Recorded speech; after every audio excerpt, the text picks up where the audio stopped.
এলাকা দখল নিয়ে তুলকালাম পরিস্থিতি। ক্যানিং এর ছবিটা দেখাবো। জীবনতলায় আক্রান্ত বিজেপির 6 কর্মী। বিজেপি নেতা হান্নান সর্দারের বিরুদ্ধে অভিযোগ তোলা হচ্ছে। আক্রান্তরা ক্যানিং মহকুমা হাসপাতালে বর্তমানে চিকিৎসাধীন। জীবনতলা থানায় অভিযোগ দায়ের করা হয়েছে। বিস্তারিত জেনে নিই। টেলিফোন লাইনে রয়েছেন আমাদের প্রতিনিধি প্রসেনজিৎ সর্দার। প্রসেনজিৎ, ঠিক কি হয়েছিল, কি জানতে পারছো?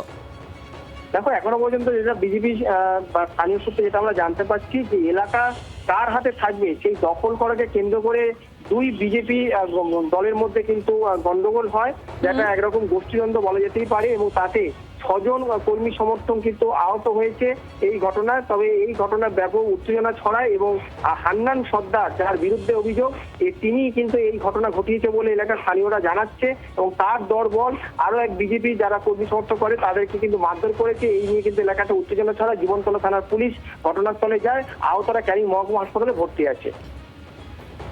সঙ্গে থাকো প্রসেনজিৎ।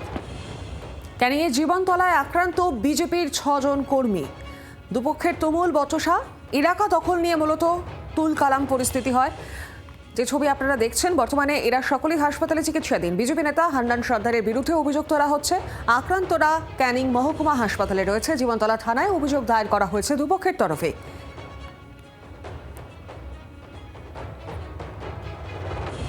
এলাকা দখল নিয়ে তুলকালাম পরিস্থিতি। ক্যানিং এর জীবনতলায় আক্রান্ত বিজেপির 6 কর্মী। দু গোষ্ঠীর মধ্যে বচসাবাদে এবং তারপর পরিস্থিতি আরও উত্তপ্ত হয়ে ওঠে। আহতরা বর্তমানে ক্যানিং এর হাসপাতালে চিকিৎসাধীন। ইতিমধ্যেই গোটা বিষয় নিয়ে জানানো হয়েছে পুলিশের কাছে। গোটা ঘটনারও তদন্ত চালানো হচ্ছে। দুটো জায়গার ছবি আপনাদের সামনে তুলে ধরছে। একটা আনন্দপুর, পাশাপাশি ক্যানিং এর ছবি। দু জায়গায় একই ছবি সামনে উঠে এসেছে। বিজেপির গোষ্ঠী কোন্দল। রাজু, সিরাজ, রশিদ মারপিট হচ্ছিল, তাই দেখতে এসেছিলাম।